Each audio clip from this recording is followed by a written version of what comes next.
السلام عليكم ورحمة الله وبركاته. بالنسبة لهذا الدرس غادي نكملوا على الدرس الماضي، c'est-à-dire la réaction chimique et bilan de la matière. On avait dans la leçon, première leçon, on avait la transformation chimique, la réaction chimique, l'équation chimique, l'équilibre d'équations chimiques. Dans cette partie, seulement, on va voir bilan de la matière. C'est quoi bilan de la matière?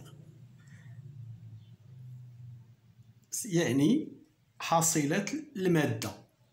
À la fin de la réaction, à la fin de la transformation chimique, à la fin, c'est-à-dire à l'état final. À l'état final, on trouve les réactifs qui ne sont pas consommés. Une partie des réactifs, par exemple, n'est pas consommée. Et les produits qui sont formés. Les produits formés.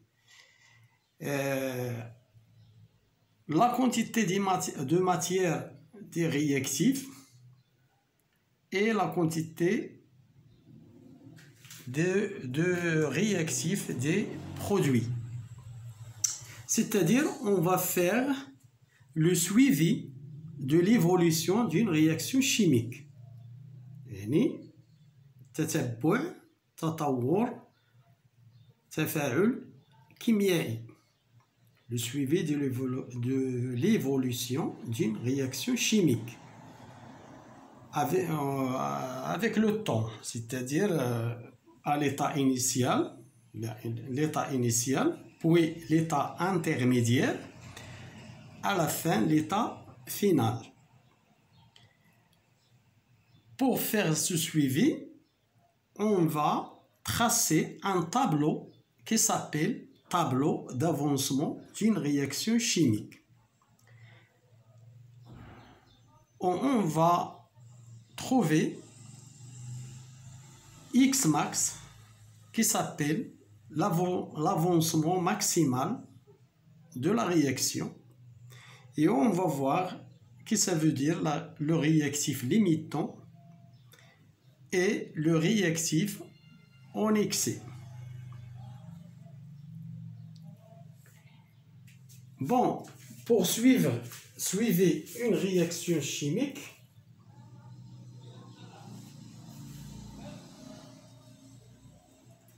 ça veut dire savoir la quantité de matière consommée des réactifs et la quantité de matière formée pour les produits. Pour étudier l'évolution d'une réaction, par exemple, on veut étudier l'évolution de la réaction d'aluminium avec le soufre et la formation de Al2S3, sulfate d'aluminium. Voilà. On a l'équation, l'exemple.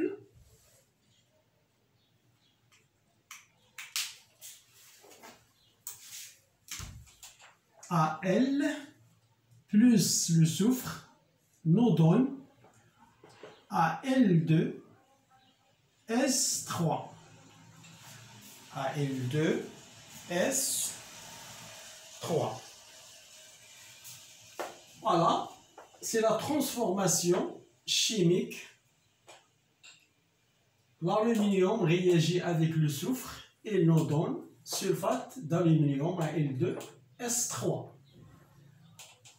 On sait que l'aluminium est un solide, le soufre c'est un solide, et nous donne un solide. Voilà l'état physique des réactifs et les produits. Il nous reste à équilibrer la réaction. Vous voyez, il y a 2, on va multiplier par 2. il y a 3, on va multiplier par 3. AL2, 3. Ici, il y a 1. On a dit que dans l'équation chimique, on ne met pas 1 pour simplifier. Ce n'est pas la peine d'écrire 1. S'il n'y a rien, c'est une mole. C'est une mole. Voilà, 2, 3, 1. Bon, maintenant, on va l'écrire pour dire seulement qu'il y a formation d'une mole. Formation d'une mole. Ces nombres s'appellent les coefficients stoichiométriques. Coefficients stoichiométriques.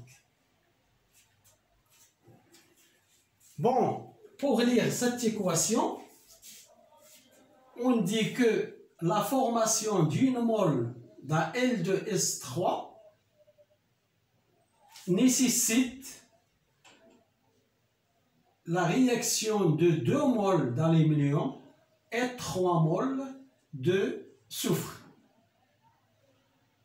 Voilà. C'est ça,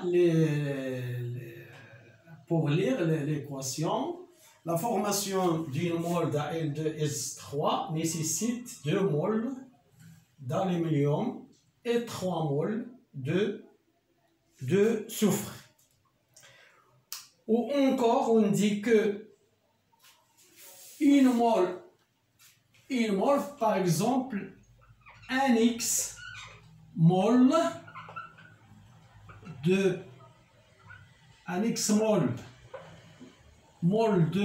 AL2SO3 nécessite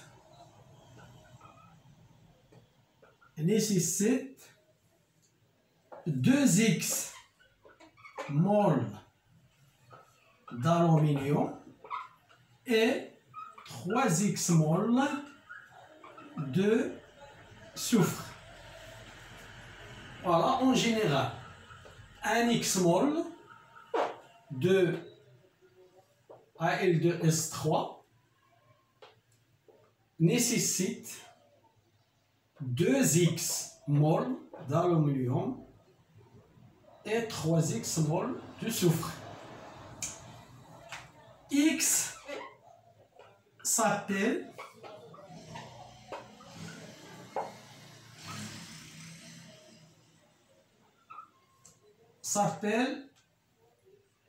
l'avancement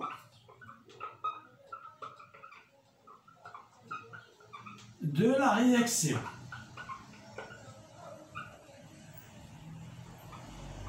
L'avancement de la réaction s'appelle l'avancement de la réaction. Il est en mol. Son unité mol. X en mol. Qu'est-ce que ça veut dire? C'est-à-dire, c'est la formation de Al2S3 va être formée à partir de l'aluminium et le soufre. C'est X, c'est au courant de la transformation, il y a diminution de Al2 en 2X. Il est diminué de 2X. Celui-là, il va être diminué de 3X. Ici, il va former un X. Comment? Par exemple, on considère à l'état initial N0 aluminium égale par exemple 2,4 mol et N0 de soufre par exemple égale 3 mol. c'est ça la quantité de matière à l'état initial. On mélange par exemple N0 d'aluminium 2,4 mol, N0 de soufre 3 mol.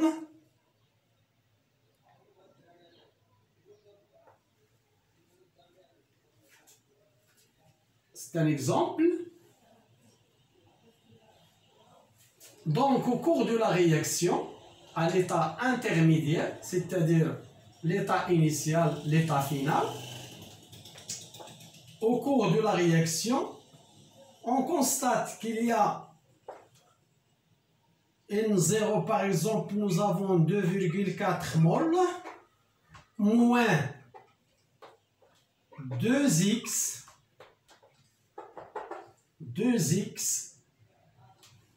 on multiplie par 2. Pour le soufre, il y a 3 mol moins 3x. Voilà. 3 mol moins 3x. Pour la formation de L2S3, il forme un X.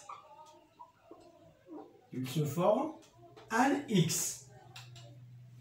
Voilà, X s'appelle l'avancement de la réaction. C'est-à-dire poursuivre la transformation, on tient compte de cet X, de cette quantité qui diminue.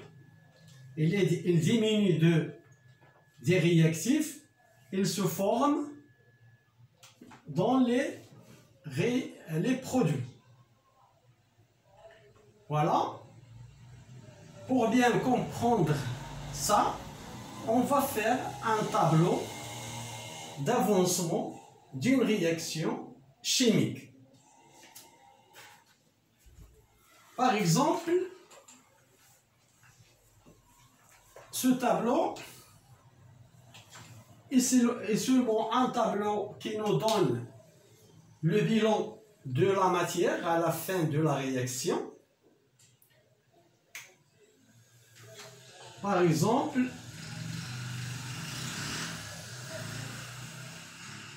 ici on met état de la matière, les états de la matière,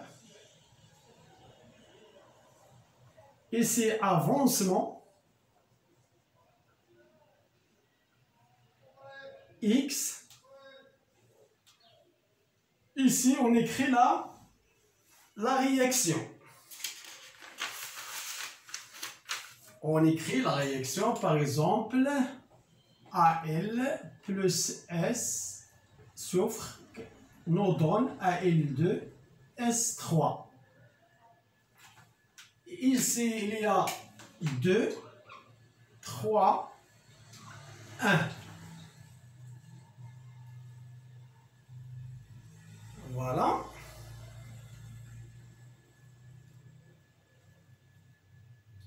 Ici, on met état, premier état, état initial, état intermédiaire, état intermédiaire, état final, voilà.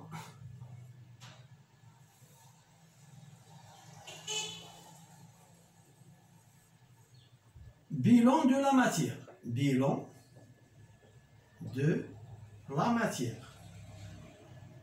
C'est-à-dire, on donne les quantités de matière à l'état final. Bon, voilà pour l'aluminium, pour le soufre S, pour Al2S3. Voilà. L'avancement état à l'état initial, pas d'évolution, donc x égale 0. Ici, on a dit qu'on a 2,4 moles. Ici, 3 moles par exemple. Ici, 0. Parce que, à l'état initial, pas de formation de Al2S3. Il n'a pas encore formé. État intermédiaire, la transformation est commencée. Entre l'état initial et l'état final, il y a l'état intermédiaire. Donc, X, c'est l'avancement de la réaction. Avancement de la réaction, c'est X, une quantité quelconque de la matière. Ici, on a dit que 2 moins 4 moins 2x. Ici, 3 moins 3x. Ici, il se forme un x. À l'état final, on a dit que l'état final, c'est le moment où l'un des réactifs est consommé.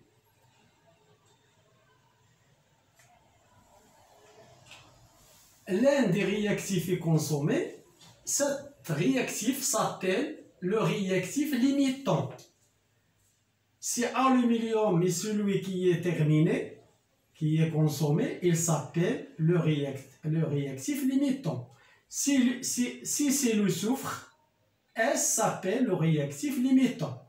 Et donc on appelle le réactif limitant celui qui donne la limite à la transformation chimique ou à la réaction chimique. C'est-à-dire quand l'un des réactifs consommés, la transformation s'arrête, la réaction chimique s'arrête, donc la quantité de matière doit être 0 à l'état final. Donc à l'état final, X arrive à un X max. Il est arrivé à une valeur maximale qu'on l'appelle X max. X max, c'est l'avancement maximal. Donc X arrive à une valeur qu'on appelle X max. Donc ici, 2,4 moins 2x max. Ici 3 moins 3x max. Ici 1x max. Voilà, x max, c'est la valeur maximale que x arrive. Comment trouver cette valeur x max? Pour calculer la valeur de x max, on suppose que l'un des réactifs est un réactif limitant. C'est-à-dire, si on considère aluminium réactif limitant, sa quantité de matière doit être 0 à l'état final. C'est-à-dire 2,4 moins 2x max égale 0. C'est-à-dire x max égale 1,2 mol. On considère S réactif limitant, donc sa quantité de matière à l'état final doit être 0. Égale 0, c'est-à-dire X max égale 1 mol. Donc, lequel est X max de cette réaction? On va prendre toujours la valeur la plus petite de X max. Donc, la valeur la plus petite, c'est 1 mol. 1 mol. 1 mol. C'est-à-dire l'autre 1,2. Donc la plus petite, c'est ça. 1 mol. Donc, quel est le réactif limitant parmi ces deux? C'est celui qui correspond à X max. Donc X max c'est 1 mol, donc le soufre c'est le réactif limitant. Donc S est le réactif limitant. C'est-à-dire c'est celui qui termine le premier. C'est le soufre qui est consommé le premier.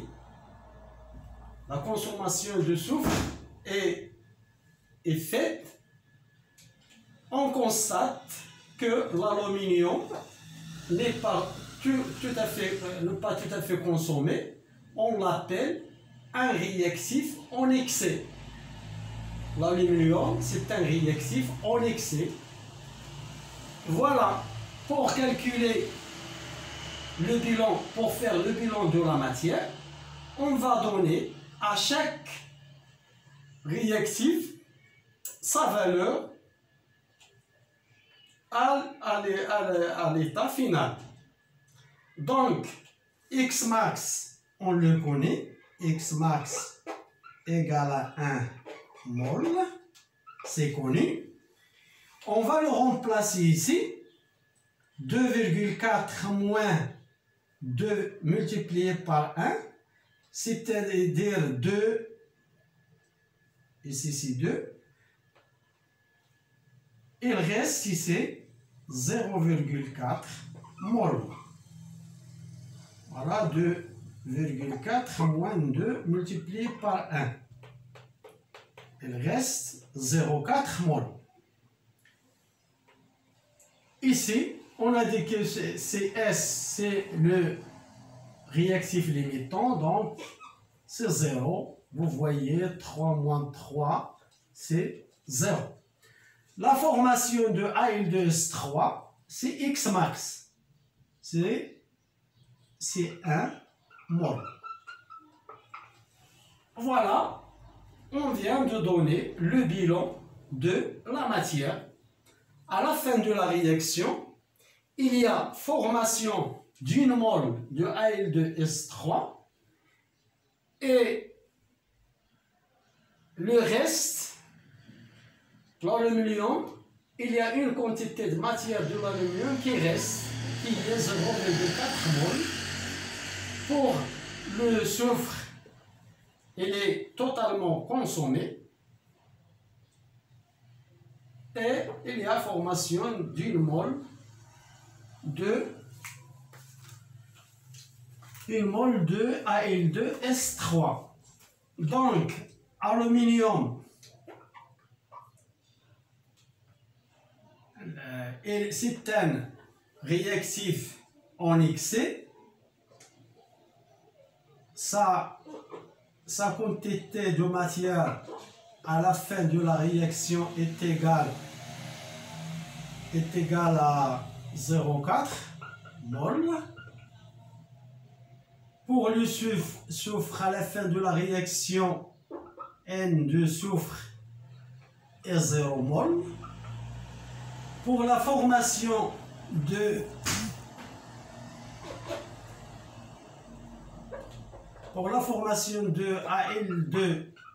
Al2S3, il y a